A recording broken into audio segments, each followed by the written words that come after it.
Mompreneur Show. I'm so happy to have you here. Can you just share a little bit about yourself and your business? I will. Hi, Sinead. Thanks so much for having me. I'm delighted to be on this really amazing show that you've created. I am a success strategist. So I work with mostly women, some men, to help them to create a strategic plan, a step-by-step plan for their very best business and life. I suppose 80% of my work is probably around helping women create, multi-passionate, heart-centered women create the business of their dreams. But the lifestyle always has to come into it. I spent 25 years working in health, helping women with hormones and weight and all sorts of health stuff. So I have to bring the kind of well-being part into it, because I don't believe we can have a really successful business if we're not looking after ourselves as well. So that's kind of non-negotiable. So I run lots of different things. I run masterminds. I know we're going to have a little bit of a chat about those in a while. And I run retreats here in Ireland, and I'm running one in Portugal in March as well, because I just love retreats. They're my Healthy, Wealthy Woman retreats. I run quite a few different online programs, and I run local networking events as well. So yeah, lots going on. Okay, so we'll delve into the business side of things, but first I want to just know a little bit about you, kind of, and your family life. So you've been in business a long time now. So how have you always managed to have like a work-life balance? Yeah, I'm not really sure about the balance part of it. It's more like it's like a madness more than balance. But it's I suppose I started my working life as a nurse, and I went into a working in intensive care, and I worked shift work, and then when I had my first child, and I was being sent off on these long shifts, and I just didn't want to be away from him. I hated being away, and I found it really tough. And I thought, oh God, I really would love to be at home some of the time. And I had been back. When I was still doing some shifts, I had been and studying natural medicine, homeopathy, naturopathy, nutrition, and then I started doing it, but we were travelling between Australia and Ireland, so it was easy just to do a nursing shift than to set up a whole new practice. So I knew that's what I had to do. I had to set up my practice. I'd always wanted to run my own business, and I also was invited back to lecture in the college that I trained in as well, so that was great. So I was able to give up the nursing and the shift work and somebody else having control over my schedule. I hated that. I hated being told when I was working what time I could take a tea break, what time I could pee, what I had to wear, whether I had to have my hair up and couldn't wear big dangly earrings in the 1990s when you had to wear dangly earrings. And it was just like I didn't like somebody else having control over me. So for me, it was the family. As I started having children, it was really obvious that I wanted to be able to sort of put the kids first, but also to have, I was always the kind of woman that needed to work as well. Being at home full time with the kids I found quite challenging, but as we bought our first house when I was pregnant with my second child, so we needed the income coming in as well. So set up my business, and my business then slowly evolved as my family evolved. And I was always able, what I started doing from when they were quite young, certainly once they started going to school, was that I'd work in the mornings, and then I'd finish up around 2 or 3 o'clock, be there to collect them from school and do homework and happy hours, I call it, homework and dinner and all that stuff. Happy hour that goes from about 3 till 8 or something. And then I'd come back. I've always had an office in town like this because I just need my own space, and I'd come back in and see my clients then. And it meant working from like 7 till 10 a couple of nights a week, and I'd work Saturdays as well. But it meant I could grow a business, a really successful business. And luckily, my husband as well took a job with the local council rather than working on contract, so it meant he had regular hours. So he knew he could be at home by 6 o'clock every night, so I could come into the office in the evening. So, some of my friends looked at me and said that I had the worst job in the world because I didn't have a lunch break. I didn't, I would bring in some food and just eat it between clients, and I was then rushing home to meet the kids, and and always having to think about what's for dinner every afternoon and all that I was basically doing everything. But that was my choice as well. I didn't have to get childcare. And on the school holidays, I would get babysitters and stuff. I'd do as much work as I could. But that's also what really inspired me to start working online a bit more as well, that I wasn't having to, so I didn't have to do so many hours away from the home in the clinic. And I started doing quite a few, many years ago, doing consultations, homeopathic consultations via Skype. And when nobody else was really doing it, and I loved it. It meant that if the weather was really bad, if I didn't want to drive into town, if one of the kids was a bit poorly or something, I could just stay home and call my clients, and it made a huge difference. And then I started creating kind of packages and stuff instead of doing one-off consultations. And then in 2008, I studied coaching, and that's when it really took off. But the family life was always incredibly important to me. I've got 4 kids now. They're 15 to 22. First one's just finished university and just started working in a proper job. So it's the last couple of years having 2 of them living away at university in the other side of the country. We live in West Cork in Ireland, and they go to university in Galway, which is several hours away. But it's meant, my work has meant that, we've been able to afford to send them away to college where they want to, the college they've chosen to go to, and pay for their accommodation. I mean, when 2 of them were living away, it was an extra $25,000 in the year it cost. So it's and where we live, they do have to go away to study, and they've got kind of mad maths and science brains, so they like doing those courses that go on forever. But yeah, the kids have kind of come first, and I'm delighted that my business has been able to kind of be built around that. And now that they're getting older, I am beginning to say, like, no, I'm going off to this event, or I'm going to do this, and you can cook dinner. You do know where the kitchen is. You do know where the washing machine is, And now they're able to, and that means by the time they go away to university as well, they're fairly house trained. They know how to cook. They know how to, because I'm no longer doing everything for them. Now I do have a fabulous person who comes in to clean our house once a week, and that makes a big difference. And what I'd often say to my clients is to push, to get the life support before the business support, to get the support in with the family, so that you're not, I think, and I did it for a few years there, of doing everything, trying to do all the domestic stuff and all the business stuff. And it's really tough doing everything. So that support is, yeah. Yeah, I think having that's so true, having the household support, because wasting time cleaning and doing mindless stuff like that when we could be actually devoting to our business, making us money, it's more sense to do it that way. So you're in business a long time, and you've raise a family. So if you were to have a time machine and go back to the beginning again, what would you change that would make things simpler for yourself? Advice that you could give other mothers that are starting out in business while raising a family? Yeah, if you're doing services, sort of one-on-one services, definitely going to kind of packages and getting chunks of money coming in regularly rather than all one-off consultations. I definitely would have done that earlier. That's a biggie. Yeah, a bit more support earlier as well. Definitely in the house, I would have had to clean up them many years ago, because I do not enjoy scrubbing toilets or scrubbing bath tiles or anything. And do you know what the biggest one is? It's just come to me there. I would have dropped the guilt. The guilt I felt, having a babysitter in school holidays, the guilt I felt when they went to maybe a creche or daycare centre for 2 mornings a week when I was lecturing all those years ago. They don't remember now. Like when I tell them, like the same as when I talk to them now about, do you remember being upset when I left you somewhere? They're like, no, fine.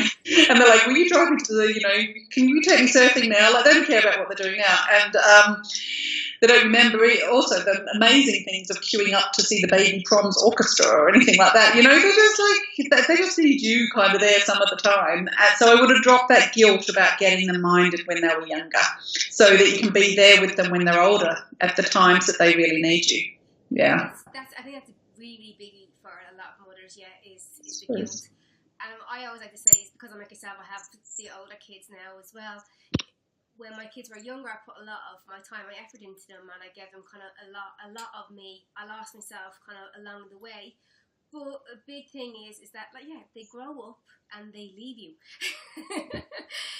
So you could spend all your time putting effort into them, but they're still going to leave you no matter what, and then you're left with, okay, who am I, what do I like in life? So there has to be that little balance that you still do take care of yourself along the way as well, guilt-free. And your relationships probably as well. I mean, our first child was 9 before my husband and I took a night away by ourselves without children. 9. You know, like 9. I mean, we used to go away, but we'd always have 1 or 2 of the younger ones with us. Like, I thought, like, you can't leave small children, but you actually can. You know, I think, but it's the guilt side. I can't do this because I feel so guilty. But I think you can just drop that, drop caring what anybody else thinks, and just check within yourself. What's the right thing to do here? Who's going to gain from me taking some time or us taking some time away? And really it's the same with our businesses. We can get kind of addicted to those as well and spend too much time on those and not step away enough as well. Yeah. Yeah, that's a priceless piece of advice. Thank you for that. Okay, so I want to talk a little bit about masterminds. So you specialise in teaching how to run masterminds. Can you explain a little bit about what a mastermind is?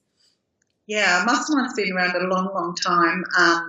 Originally coined, I think, by Napoleon Hill in Think and Grow Rich, when he sort of like talked about many minds being together and how mastery comes from that. And it's about like we're very isolated in our businesses, and it's great having help. It's great having one-on-one help that can really help you. I think in the beginning stage of the business, when you just need to do this, be told by somebody, do this, then do this, and then do this, and then do this. I think that's great. But once you get a little bit of takeoff in your business, or you're getting things are starting to move, a mastermind where you get a group of kind of like-minded people. The way I say it is that a group of people with similar values and similar goals, but very often different modalities.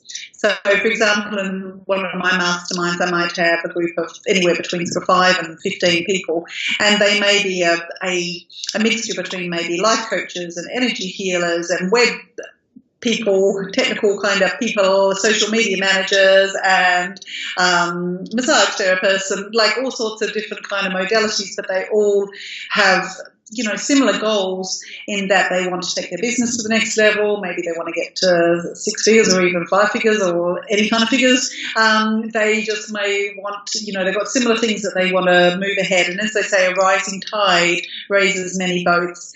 And so with a mastermind, it's about coming and really get feeding off the energy of the group and having, you know what it's like when you have a lot of one-on-one clients that, you know, you serve them and then it's a lot of work serving lots of different people one-on-one. But in a group, I used to find, because my masterminds tend to be global, and I'd get up in the morning and go and check in on the group, and you know, somebody had posted a problem the night before, and overnight, somebody in Australia and somebody in America and somebody else had just said, "Oh, you could try this. You could try this.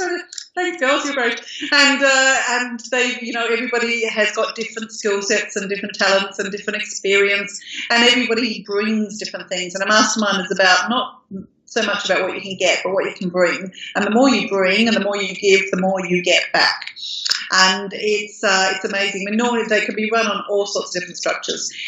Generally, there's a sort of like a closed group where they all hang out in somewhere like Facebook and some kind of forum like that. And then there's usually calls, typically 2 calls, group calls a month. The formats are different for everybody, but I generally run mine that I do maybe a little bit of a mini training at the beginning and then divide whatever time we have by how many people are there. So everybody might get like 8 minutes or 12 minutes each to say what's working and where they're stuck. And then people can mastermind and say like, "Oh, have you thought of this?" Or I was in that situation before and I've got that. So it's the mastermind calls are brilliant for really taking people to the next level. Some people run their masterminds in that there's maybe 1 or 2 hot seats per session. So you might just get a hot seat every couple of months where you spend maybe 45 minutes or an hour on one person and one person's problem, and everybody's helping out. But then everybody learns something then about what's gone wrong in that business and where they can be stuck. So it's not just a group sort of chatting and hanging out together. It's about, you know, getting through problems, getting support, celebrating, crying. You know, there's normally one person that cries on each call. I have that effect on people, or just really getting everybody to. I mean, a lot of my work now is about getting people aligned to their sales, aligned to their offerings, aligned to themselves really throughout their business, and the mastermind can really help everyone to get into that alignment more by also seeing other people's success. And there's that friendly rivalry that happens as well. You know, if you're in a group and you can see everybody else kind of taking off, you're just like, I want some of that. Yeah. So then you stop procrastinating, stop spending 3 hours a day scrolling through Facebook, and you're like, I've got to get on and do what I've said. Because usually on the mastermind calls as well, you say what you're going to do, but before the next call. And I tell you, when you've said it in front of a group of people, you get it done. Even if you only get it done an hour before the next call, you get it done. And you know, Siobhan, that's where success in business comes from. That taking those little incremental steps all the time, not necessarily massive action, but keep shuffling forward, one little foot in front of the other, and having support there when you fall down, to hold you back up again and get up and dust yourself down and carry on. It makes a big difference to have that kind of group. So a mastermind traditionally is a more intimate group rather than maybe like an online group program or a membership site which might have a lot more members. But it's reflected in the price as well. The price of a mastermind is not much higher than the other kind of bigger groups. Yeah. Well, as you were saying earlier on, with masterminds as well, it's a great way of packaging your coaching, but being able to reach a broader audience, because in one set, if you're working one-to-one, it's a lot of your time. When you're doing it in a mastermind, you're doing a group call, so you can actually work less with more people for more money. So in some ways, it is a kind of a good bit of business sense to package them like that. It's a fabulous business model. It really is. It really is a great business model. Yeah, and I would say once you've got a few one-on-one clients and you know how to work with people, you know what works, you know what doesn't. Well, then look at creating a group then of people, and it can be it's a lower price point than the one-on-one, but it's still a significant investment. It's usually anything between like $200 to $2,000 a month. It can be anywhere in that. Oh, not even 2,000. I mean, it can be 3,000, 5,000, 10,000 a month. Like they can go. Like some masterminds are basically $100,000 a year. And with those, you very often what I've worked out in masterminds is the more expensive they are, the less people get. It's quite amazing, really. Some masterminds will have one-on-one time. I usually offer some level of one-on-one in mind. Particularly at the beginning, I like to do a session with my people first to really get to know them and work out where they're stuck, what kind of support they need, and get them a roadmap to follow for the length of the mastermind. Yeah, because a mastermind, it could be 6 weeks, it could be 6 months, it could be 12 months. Yeah. And I've done all sorts. But you create a group for what people are looking for. My next one I'm doing a little bit differently. I'm doing it starting in the new year, and it's going to be 4 months. But after that, I'm kind of turning it into a membership site, then sort of membership model, then that people can stay on if it still suits them. So they don't have to make that commitment of like 12 months or something. But it's then they can stay on at a certain amount, of sort of a lowish fee per month. But they're welcome to leave if it no longer feels like a right fit, and then more people can join there. Yeah. So advice for someone that was starting out thinking of maybe having masterminds. So what advice would you have for starting out? I would say to, plan it out properly, to just really work out what you would like to create, sort of really look out sort of what kind of numbers. The magic number in mastermind is actually only 4 to 6 people, but I find that can be a little bit low. If there are a couple of people in there aren't very chatty or aren't very present on Facebook, well, then there can only be, not enough. I mean, I've had 8. My next one, I'm going for sort of like 10 to 15 because I just want a slightly bigger group, and I'm running it at a lower price point than my ones in the past. So just work out what you want. What kind of feel? Do you want very small and intimate, or do you want bigger and kind of noisier? I like a mixture of mine. I like a mixture of introverts and extroverts, and so it creates a great mix. So what I would say then, the real trick to it is think about maybe 5 to 10 people that you know you'd love to have in your mastermind, that you know would be a really, really good fit. People that maybe comment on your stuff, or maybe you've done a session with in the past, or just people that you know jive and they kind of follow what you're doing. Let go of any thoughts of, oh, maybe they're working with somebody else or something. Don't worry about that. And individually private message them. And just say, hey, I've got something, how are you doing? I've got something coming up that may or may not interest you, but I'd love to have a conversation with you about it. And I'd love some feedback from you about what you might be looking for in the future. So if you have a spare 20 minutes, I'd love to hop on a call with you. And people are, yeah, sure. No, people love talking about themselves, and they will call and just say, look, where are you at in your business or your life or whatever your area is, where you're at, where are you stuck? You know, what would you like help with moving forward? And they say, look, I have this idea of creating a mastermind, or you can call it a group program, or they're very often called mastermind groups. This lovely community, a small number of people that are going to be doing this and this together to get the result. It's always about the result, what result they'll get by the end of it. If you were to join something like that, what would you like included in it? You know, and when you do this, people will describe your perfect mastermind for you, and they'll say like, oh, well, I'd love, you know, maybe 2 group calls a month. Or they say like, I wouldn't want weekly calls, or I wouldn't want monthly calls, wouldn't be enough. I'd love like 2 calls a month, or something like, well, I was in a group before and there were 2 calls a month. I'd love maybe 3 calls a month would be really good. And then they very often say like, oh, I'd love to also to have some one-on-one. I really like that personal kind of bit, or no, I wouldn't be a bit interested in one-on-one. And they say, oh, I'd love at the end if there was something really nice where we all got together, like a retreat or something. Or they might say, I'd love some teaching, like I'd love to be trained. That's very often what people say when I ask for feedback, actually, is they'd love sort of some kind of training through it. So people will describe their dream mastermind. So you kind of create basically that's what you create then. So don't be a mind reader is what I'd say. Don't try and think what other people need. Go out and ask them, and they will tell you quite happily. And then say, listen, I'm probably pulling this together in a month or 2. Do you want to hear more about it later? You know, today I was just doing a bit of research, but if you'd like to hear more about it, and they will quite honestly tell you, say, look, I'm tied up on too many different things, but if you do one next year, I'd love to hear about it. Or they might say, yeah, it sounds really cool. And they might say something then, oh, how much is it? And just say, look, I haven't quite worked out the price yet. Can I get back to you in 2 weeks' time? Can we put that in the diary? And I'll have all the details then. And you go away and create it then, once you've spoken to half a dozen people.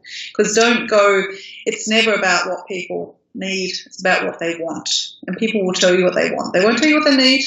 You know, you could need to pay your electricity bill today. You're walking down the street and the heel comes off your boots, your winter boots that you've been wearing for 2 years, and you look into the window and there's a gorgeous pair of winter boots for the same price as your electricity bill, and you've got the cash in your purse. You know, what are you going to do? You're going to go and buy them. You do need them, but you want them. You really, really want them. And, you know, I'll find that money somewhere else for that bill. And you know, it's about giving people what they really want. And I always say to my clients, you know, go where you want to, not where you need it. I think it's the biggest mistake people make in business. Like, they really won't they listen to me? I'll convince them. I'll get them. No, go where, and that's a really good way of doing it. When I was first starting working as a business coach, I hired a coach, and she sort of looked at my background and everything. She said, oh, nutritionist, you need to go and work with she said, health coaches. You must go and work with health coaches. And it was really funny because, like, I kept trying to explain to her, like, I wasn't a health coach. I studied coaching, and I was a naturopath, and I was a nurse. I'd done 9 years of full-time training, and I was like, I didn't consider myself a health coach, although there'd be an element in that. And I don't think I ever got one health coach as a client, but she wanted me to really go and research them and everything. And I'm just like, no, it's not my thing. I'm different than that. And now I actually have got loads of nutritionists and naturopaths as my clients. And have I got any health coaches or things? So now I have worked with some health coaches over the last couple of years, but it's not necessarily, you know, the people that need you. It's the people that want you. Who wants you? Find those people, get on the phone with them, and don't do it by survey. Don't send them a survey to fill out. You're not going to get anything. So that would be my biggest tip with anything in business. get people on the phone and speak to them, build up those relationships, and then 6 months later, when you're looking for clients or whatever, they will be there. They, serve them really well, give them some tips, give them some help. Don't try and sell to them right at the beginning, then come back to them and say, hey, I've got this thing, would you like to hear about it? And then you can sell to them. Yeah. That's great advice, Sarah. Thank you so much. And thank you so much for being here and sharing all your top tips with us. Can you just tell us a little bit about where we can find you online?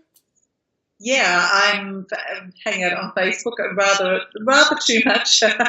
My Facebook page is the Sarah Leather, and I've got a gorgeous group. I only started last week. That's really lovely, and it's called Reinventing Women's Business. So Reinventing Women's Business. So come and find me there. And my website is thesarahleather.com, and so you can find me there as well. And I've got loads of juicy blog posts and all sorts of things like that. Brilliant. I'll put all the links down below where we can Yeah. find you. Again, Sarah, thank you so much for being here. I really appreciate this. Thank you. It's been a pleasure. Thank you. Bye. As a thank you for watching my video, I have a free gift for you. I know when I first started out in business, I struggled to come up with content.